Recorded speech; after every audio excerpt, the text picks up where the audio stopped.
Bapak Ibu yang terkasih, kita akan bersama-sama membaca firman Tuhan. Mari kita berdoa. Tuhan, terima kasih kami boleh kembali membaca firman Tuhan, kami kembali boleh mendengar suara Tuhan. Kiranya Tuhan memberkati kami semua dan biarlah firman-Mu boleh mengajarkan kami bagaimana hidup yang menyenangkan hati Tuhan. Kami berdoa dalam nama Tuhan Yesus. Amin. Firman Tuhan hari ini diambil dari Injil Yohanes pasal 20. Yohanes 20 ayatnya yang ke-19 sampai ayat 23.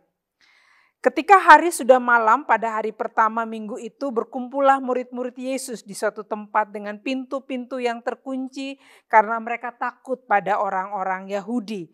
Pada waktu itu datanglah Yesus dan berdiri di tengah-tengah mereka dan berkata, "Damai sejahtera bagi kamu." Dan sesudah berkata demikian, ia menunjukkan tangannya dan lambungnya kepada mereka. Murid-murid itu bersukacita ketika mereka melihat Tuhan. Maka kata Yesus sekali lagi, "Damai sejahtera bagi kamu. Sama seperti Bapa mengutus aku, demikian juga sekarang aku mengutus kamu." Dan sesudah berkata demikian, ia mengembusi mereka dan berkata, "Terimalah Roh Kudus. Jikalau kamu mengampuni dosa orang, dosanya diampuni, dan jikalau kamu menyatakan dosa orang tetap ada, dosanya tetap ada."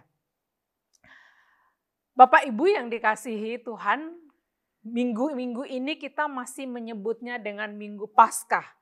Karena itu bacaan kita hari ini juga masih terkait dengan cerita seputar Paskah, seputar kebangkitan Tuhan Yesus. Beberapa waktu yang lalu mungkin Bapak Ibu juga pernah membaca berita tentang seorang nenek yang akhirnya dibebaskan oleh polisi karena awalnya dia itu mencuri, mengambil susu di sebuah toko untuk diberikan pada cucunya. Jadi nenek ini tinggal bersama cucunya dan karena dia sudah tidak tahu mau berbuat apa, akhirnya dia mengambil susu di toko dan kemudian pemilik toko melaporkan ke polisi. Singkat cerita akhirnya mereka pun berdamai. Nenek ini dibebaskan, lalu pihak kepolisian bahkan kejaksaan pun memberi bantuan kepada sang nenek. Kenapa mereka melepaskan? Karena setelah diperiksa, dicek benar-benar dia itu nekat mengambil karena dia ingin menolong cucunya yang pada saat itu sudah kelaparan. Dia sudah tidak punya apa-apa lagi. Tentu contoh ini bukan mengajak kita, ayo kita mencuri karena ada alasan yang tepat dan nanti kita bisa dibebaskan, bukan itu. Tapi saya mau mengatakan bahwa orang yang bersalah ini ketika dia sudah melakukan hal yang salah, namun kemudian dia diberikan pengampunan, betapa berharga sebuah pengampunan itu. Siapa yang paling bisa memberikan kelegaan dalam hatinya? Ya tentu korban. Dan kenapa dia bisa terlepas? Karena pemilik toko itu memilih untuk mengampuni. Dia tahu nenek ini tidak punya apa-apa dan dia nekat mencuri hanya karena dia takut cucunya mati kelaparan. Ada banyak dalam hidup kita, banyak hal dalam hidup kita yang sebenarnya kita ini tidak jauh beda dengan nenek itu. Mungkin kita nggak mencuri, tapi banyak dosa lain yang kita buat. Seringkali dosa itu menuduh kita. Dan karena itu kita butuh kelegaan, kita butuh pengampunan.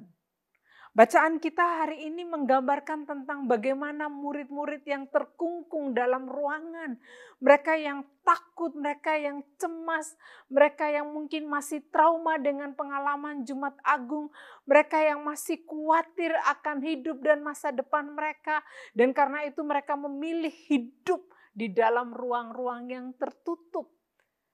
Kita bisa membayangkan bisa jadi mereka kemudian saling menuduh satu dengan yang lainnya atau bahkan menuduh diri sendiri.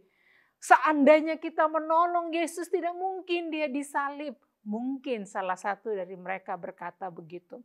Kita ini pengecut, kita lari, kita tidak mau mendekat, kita tidak mau menolong pada Yesus. Dan akhirnya banyak memori-memori itu muncul, lalu kemarahan, penghakiman diri sendiri, saling menuduh, merasa tak berdaya, semuanya bercampur jadi satu. Yesus tahu mereka ada dalam kegelisahan dan ketakutan. Dan karena itu Tuhan Yesus menyapa mereka. Dia menyapa pertama kali dengan mengatakan damai sejahtera bagi kamu.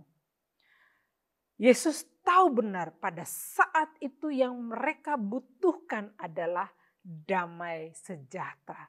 Bukankah kita juga membutuhkan itu?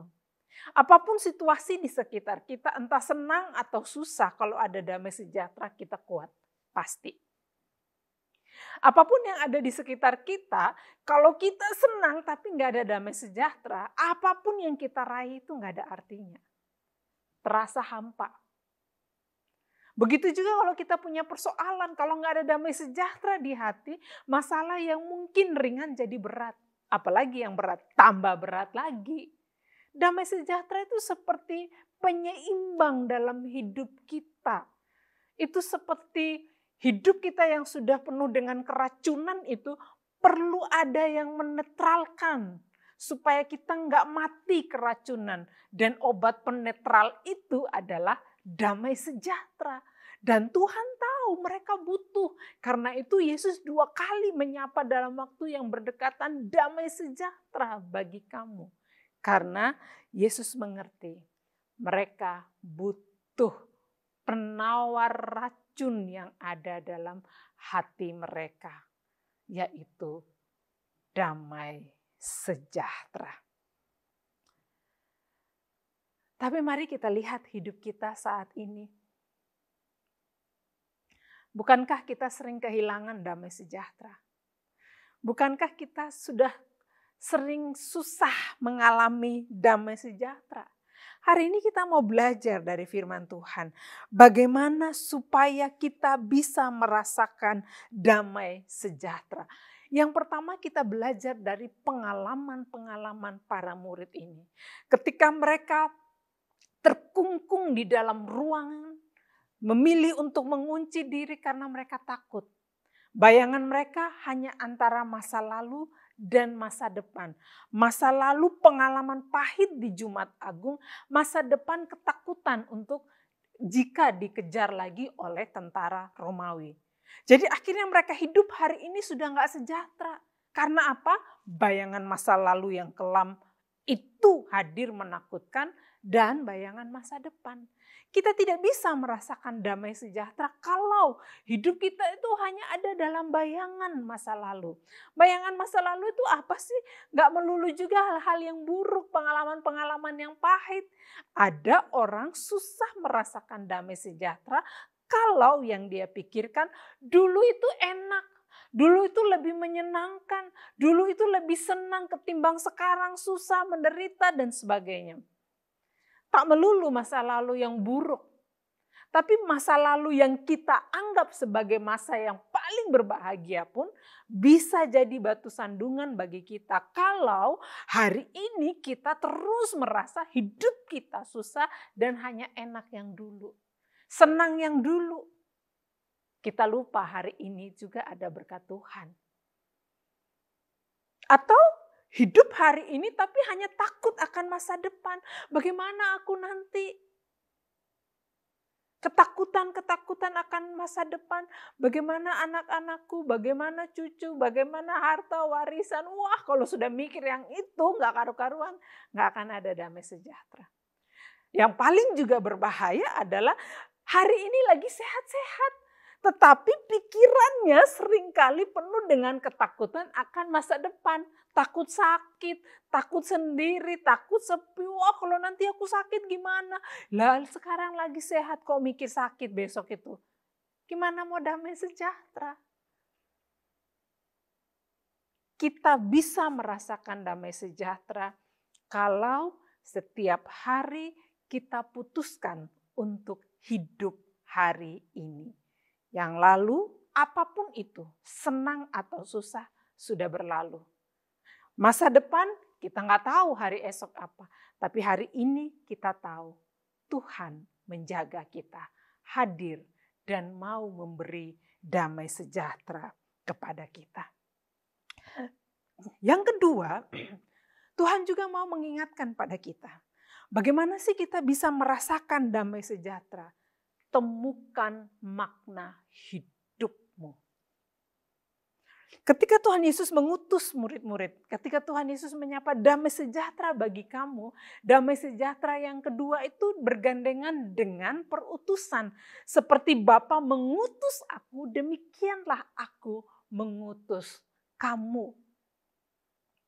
Artinya bahwa betapa pentingnya kita melihat apa makna aku hidup di tengah dunia ini. Dan kita bisa ketemu makna hidup kita kalau kita punya keterhubungan dengan orang lain. Punya relasi dengan orang lain. Bahkan bukan hanya orang lain, dengan ciptaan Tuhan yang lain. Saya pernah membaca satu cerita tentang seorang yang sudah mau bunuh diri berkali-kali. Tapi akhirnya berhenti dan dia bertobat benar-benar. Karena apa? Rupanya suatu saat ketika dia mau bunuh diri, dia itu melihat ada kucing-kucing yang di dekat rumahnya. Dia kasihan dengan kucing ini. Dan akhirnya dia rajin memberi makan setiap hari kucing di kampung yang ada beberapa ekor itu. Akhirnya ya dia yang memberikan makan. Dan dia sudah lupa bunuh diri itu karena apa? Dia merasa ya kasihan kucing-kucing ini, kalau aku mati siapa yang memberi makan? Tanpa dia sadari ada keterhubungan. Meskipun itu kucing, tapi justru ciptaan Tuhan lain itu membuat dia merasa ada makna hidupnya.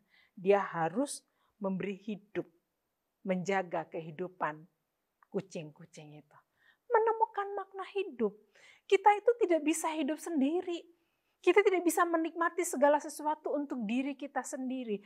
Kita bisa merasakan damai sejahtera kalau kita punya keterhubungan dengan yang lain. Tuhan Yesus kan mengatakan, kalau kamu mengampuni dosa orang, dosanya diampuni, dan jikalau kamu menyatakan dosa orang tetap ada, dosanya tetap ada. Apa sih sebenarnya? Seringkali kan kita hanya terikat pada bagian yang terakhir. Kalau aku menyatakan dosa orang itu tetap ada, dosa orang itu tetap ada. Lah, kita lupa. Yang Tuhan maksudnya apa? Orang yang mengampuni itulah yang mendapat pengampunan. Kalau kamu menyatakan orang itu dosanya tetap ada, ya kamu pun berarti masih tetap berdosa. Itu kan yang Tuhan mau bilang. Artinya menemukan makna hidup, Tuhan mau mengajarkan kita, mari kita membangun keterhubungan kita dengan sesama ciptaan Tuhan. Dan salah satu bentuk keterhubungan yang paling kuat adalah kesediaan untuk mengampuni.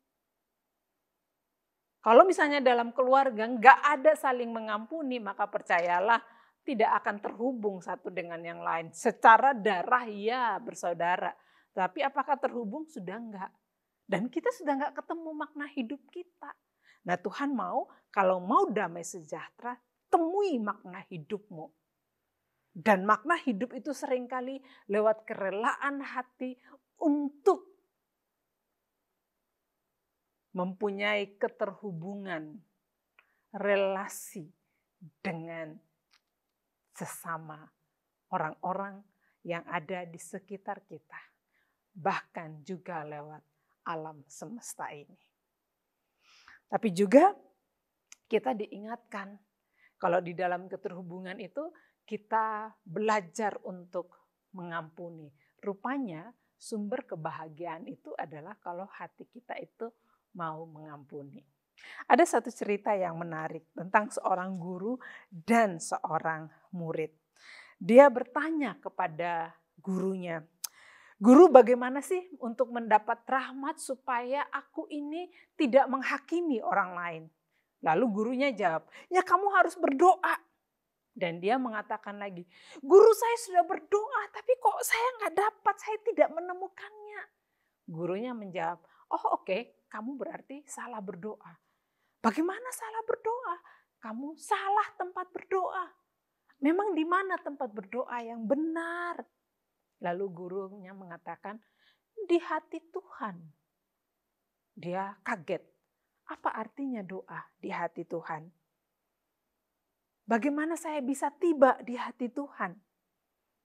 Lalu guru mengatakan, ketika engkau mengerti bahwa setiap orang berdosa tidak tahu apa yang ia lakukan dan ia layak mendapat pengampunan.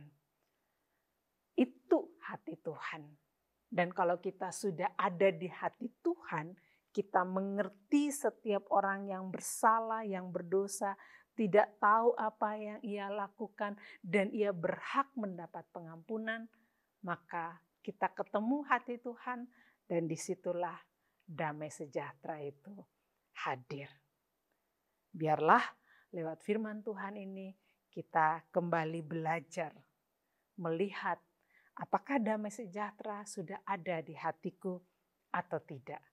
Jika belum, mari kita cek lagi. Jangan-jangan hanya karena kita tidak hidup hari ini, kita tidak hidup mensyukuri yang hari ini.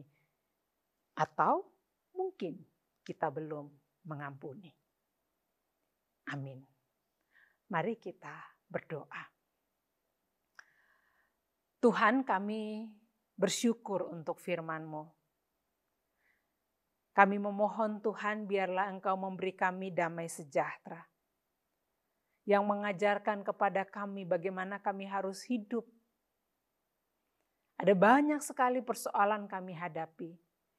Tapi kalau damai sejahtera itu hadir, kami tahu kami akan kuat.